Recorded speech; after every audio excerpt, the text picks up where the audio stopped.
प्रश्नावली 3.2 का अंतिम प्रश्न हम 7वां सॉल्व करेंगे यहाँ पर। तो समीकरणों x माइनस वाई प्लस 1 बराबर 0 और 3x प्लस 2y माइनस 12 बराबर 0 का ग्राफ खींचिए। तो हम ग्राफ खींचेंगे इस समीकरण को लेकर के और इस समीकरण को, और जब हम वो ग्राफ खींचेंगे उस ग्राफ में x अक्ष और इन दोनों समीकरणों की जो दोनों लाइनें खींचेंगे हम L1 और L2। तो इस x अक्ष और L1 और L2 रेखाओं से बने त्रिभुज के शीर्षों के निर्देशांक ज्ञात कीजिए और त्रिभुजाकार पटल को छायांकित कीजिए। तो L1 रेखा इस वाले समीकरण से खींचेगी, L2 रेखा इस वाले समीकरण से खींचेगी और x अक्ष रहेगा वो। तो इन L1, L2 और x अक्ष से मिलते हुए एक त्रिभुज बनेगी। उस त्रिभुज की हमें शीर्षों के निर्देशांक ज्ञात करना है और उस त्रिभुज को हमें पेंसिल से छायांकित भी करना है। तो यहाँ पर इस पहले समीकरण को हम इस तरफ ले लेते हैं, इस दूसरे समीकरण को हम इस तरफ ले लेते हैं, बीच में खींच देते हैं लाइन, चूंकि हमें अभी टेबल बनाना है। तो हमने इस तरफ दोनों समीकरण लिख लिए इस प्रकार। अब हम यहाँ पर इस समीकरण को और इस समीकरण को हमें y बराबर ले आना है, बाकी सब इस तरफ रहेगा। तो हम माइनस के y का बराबर के इस तरफ पक्षांतरण कर देते हैं इस प्रकार। तो ये माइनस का y बराबर किस तरफ आएगा, तो प्लस का y हो जाएगा, इस तरफ बचेगा x प्लस 1, इस प्रकार बचेगा y बराबर x प्लस 1। इसे हम समीकरण नाम दे देंगे 1। अब यहाँ पर इस समीकरण को भी हमें इसी प्रकार करना है। तो इस तरफ ये 2y ज्यों का त्यों रहेगा। अब यहाँ पर माइनस के 12 को बराबर को उस तरफ पक्षांतरित करेंगे तो प्लस के 12 हो जाएंगे। 3x जो प्लस की हैं बराबर के उस तरफ जाएंगे तो माइनस के 3x हो जाएंगे। अब यहाँ पर 2 के साथ में ये y गुणा में है, इस प्रकार भी कह सकते हैं कि ये 2 y के साथ में गुणा में है। तो हम उसका जो 2 है इसका हम बराबर के उस तरफ पक्षांतरण करेंगे तो ये पहुंच जाएगा 12 माइनस 3x के भाग में। इसे हम समीकरण नाम दे देंगे 2। अब इस समीकरण 1 के लिए हम नीचे टेबल बनाएंगे और समीकरण 2 के लिए हम यहाँ पर नीचे टेबल बनाएंगे और फिर हम x बराबर मान रखेंगे उस टेबल में। तो y बराबर मान इस समीकरण से आते जाएंगे और इसी प्रकार यहाँ पर भी x बराबर मान रखेंगे तो y बराबर मान इस समीकरण से आते जाएंगे। तो यहाँ पर पहले इस समीकरण 1 से इस टेबल को पूर्ण कर लेते हैं। तो x बराबर यहाँ पर ऊपर मान रखेंगे, y बराबर मान इस समीकरण से आते जाएंगे। तो यहाँ पर x बराबर सर्वप्रथम 1 रखते हैं। तो ये 1 यहाँ पर इस x की जगह पर रखा जाएगा। तो 1 और 1 जुड़ जाएगा, 2 हो जाएगा यहाँ पर। अब x बराबर हम 2 रखेंगे तो यहाँ पर 2 भी इस 1 में जुड़ जाएंगे, क्योंकि इस x की जगह पर 2 रखेंगे हम तो 2 और 1 3 हो जाएगा। अब x बराबर हम 3 रखेंगे तो ये 3 भी इस 1 में जुड़ जाएगा तो y का मान 4 आ जाएगा। इस प्रकार हमें समीकरण 1 से इस टेबल को पूर्ण कर लेना है। अब यहाँ पर समीकरण 2 से हम इस टेबल को पूर्ण करेंगे यहाँ पर। तो यहाँ पर हम x के मान रखेंगे ऊपर और y के मान यहाँ पर समीकरण 2 से आते जाएंगे। तो यहाँ पर हम सर्वप्रथम x बराबर 0 रखते हैं। तो इस x की जगह पर 0 रखेंगे तो 0 को गुणा 3 में होगा तो 0 आ जाएगा। तो यहाँ पर 12 माइनस 0 हो जाएगा तो यहाँ पर 12 ही बचेगा। 12 में हम 2 का भाग देंगे तो y का मान आ जाएगा 6। अब यहाँ पर हम x बराबर 4 रखेंगे। तो इस 4 को यहाँ पर इस x की जगह में रखेंगे तो 3 गुणे 4 हो जाएगा तो 12 आ जाएगा। 12 ये पहले से ही 12 माइनस 12 हो जाएगा। तो 12 में से 12 घट जाएंगे तो 0 आ जाएगा और 0 में हम 2 का भाग देंगे तो 0 ही आएगा यहाँ पर y का मान। अब यहाँ पर हम x बराबर 2 लेते हैं। तो यहाँ पर दूसरे पेज में दिखा देते हैं आपको। जब हमने यहाँ पर x बराबर 2 लिया तो देखिए आप यहाँ पर किस प्रकार आएगा y का मान।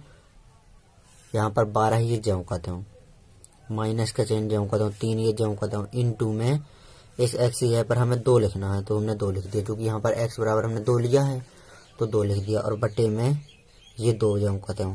अब यहाँ पर हम आगे सॉल्व करेंगे तो यहाँ पर 12 ये ज्यों का त्यों रहेंगे, माइनस का चिन्ह ज्यों का त्यों, 3 का गुणा 2 में करेंगे तो 6 आ जाएगा और बटे में 2 ज्यों का त्यों। इस तरफ y चल ही रहा है और हम आगे सॉल्व करेंगे यहाँ पर। तो 12 में से 6 घट जाएंगे तो 6 आ जाएगा और बटे में 2 ज्यों का त्यों। 2 का भाग 6 में देंगे तो 3 आ जाएगा y का मान। इस प्रकार ये मान आ गया 3। इस प्रकार यहाँ पर दोनों टेबलें पूर्ण हो चुकी हैं। अब हम ग्राफ बनाएंगे। तो यहाँ पर ग्राफ में देखेंगे x अक्ष पर अधिकतम हम 4 लेंगे, दोनों ही जगह देखते हैं तो धनात्मक धनात्मक ही है x अक्ष पर और y अक्ष पर भी। तो x अक्ष पर अधिकतम हम 4-5 तक ले लेंगे संख्याएं और y अक्ष पर अधिकतम हम 6 या 7 तक ले लेंगे संख्याएं। ऋणात्मक यहाँ पर संख्या कोई है ही नहीं है, तो लेना है अगर हमें तो जो x अक्ष ऋणात्मक है वहां पर -1 2 तक संख्या ले लेंगे, और जो y अक्ष ऋणात्मक है वहां पर भी -1 2 तक ही संख्या ले लेंगे। तो ये बना लिया हमने इस प्रकार ग्राफ। ये रहा धनात्मक x अक्ष, ये रहा ऋणात्मक x अक्ष, ऊपर की ओर रहा धनात्मक y अक्ष और नीचे की ओर रहा ये ऋणात्मक y अक्ष। अब यहाँ पर हम समीकरण 1 से टेबल बनी थी जो ये ऊपर है, और समीकरण 2 से टेबल बनी थी जो ये नीचे वाली टेबल है। तो पहले हम समीकरण 1 से जो टेबल बनी थी इसको दर्शाते हैं इस ग्राफ में। तो यहाँ पर x अक्ष पर देखेंगे बिंदु 1 और y अक्ष पर बिंदु देखेंगे 2। तो x अक्ष पर ये रहा 1 और y अक्ष पर रहा 2 ये। तो यहाँ से हम क्षैतिज चलेंगे और इस 1 से हम ऊर्ध्वाधर चलेंगे, तो यहाँ पर मिल जाएगा क्रमित युग्म 1,2। तो यहाँ पर लिख देते हैं हम 1,2। अब यहाँ पर हम x अक्ष पर 2 देखेंगे और y अक्ष पर देखेंगे 3। तो x अक्ष पर यहाँ पर 2 ये रहा और y अक्ष पर 3 ये रहा। तो यहाँ से हम क्षैतिज चलेंगे और इस 2 से हम ऊर्ध्वाधर चलेंगे, तो यहाँ पर मिल जाएगा क्रमित युग्म 2,3। तो यहाँ पर भी हम लिख देते हैं 2,3। अब यहाँ पर हम x अक्ष पर 3 देखेंगे तो ये रहा, और y अक्ष पर देखेंगे 4 तो ये रहा। यहाँ से हम क्षैतिज चलेंगे और इस 3 से हम ऊर्ध्वाधर चलेंगे, तो यहाँ पर मिल जाएगा क्रमित युग्म 3,4। अब हम इन तीनों बिंदुओं को मिलाते हुए L1 सरल रेखा खींच देंगे। तो ये खींच दी हमने L1 सरल रेखा।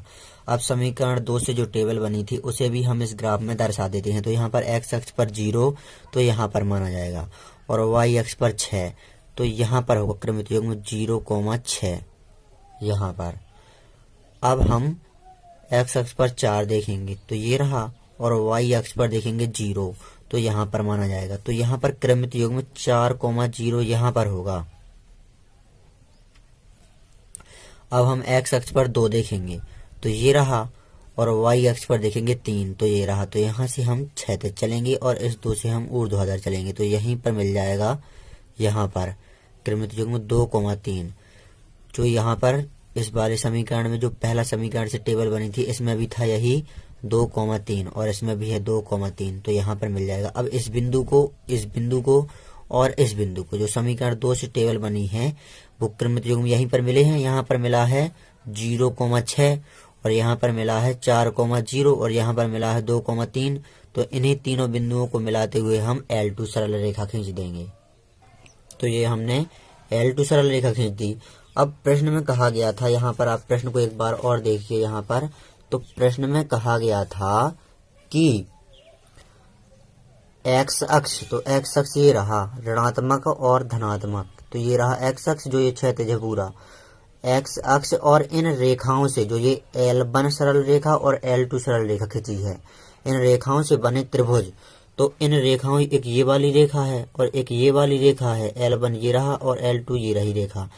तो L1 L2 रेखा और x अक्ष से बन रहा है ये इतना, ये त्रिभुज यहाँ से यहाँ तक, यहाँ से यहाँ तक और यहाँ से यहाँ तक, ये इतना त्रिभुज बन रहा है। छायांकित भी कर देते हैं, क्योंकि कहा गया है त्रिभुजाकार पटल को छायांकित कीजिए। तो पहले छायांकित कर देते हैं, फिर त्रिभुज के शीर्षों के निर्देशांक लिखेंगे हम।